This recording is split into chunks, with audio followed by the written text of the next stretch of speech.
Gaur estasun koarri nauna ospatzen, da nik uste zuen bezala, bazkaltzea juntatu beha, herriko gazte eta gazte eztianak. Ez dakigu zenbat koarria juntatu beha, baina hemen gutxi gora bera 300 pertsona juntatu beha. 16 urteategatik, ez dakigu zenbat arte, ez dugu galdetuko zenbat urte azken zaharren nahi.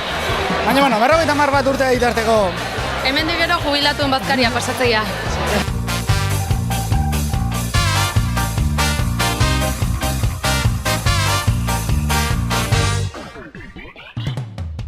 Aurrena pikatzeko urdaiazpikoa taula, gero olagarro pixkat, eta gero hemen indue Alfredok indu paella handi bat, da gero kostila eta bukatuko de buelatuakin.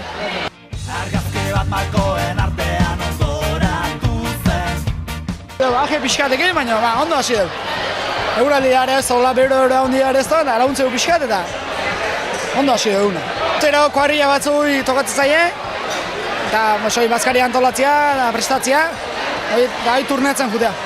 Urrun urtean beste koarria batzui tokatuko zaie, eta aurten lan egitea tokatzen zaigu, urrun urtean disfrutatuko dugu. Lan egite dugu, eta disfrutatu dugu, baina ez, egun politia izatea. Nahi gustatzen zaite, egun hau. Bera begiratzen, postoak, jatzen dituzteren, baso erraldo jati gauten zuaitek. Gero atxaldian poteo pixkat, Gero elektrotxaranga bat egongoa. Eta hemen ibiliko herrintzear, taberna. Hoxe, parranda eta dantza eta salto eta hemen ibiliko behar. Buia batzuk batea eta... Oi, aprobetxatin behar da.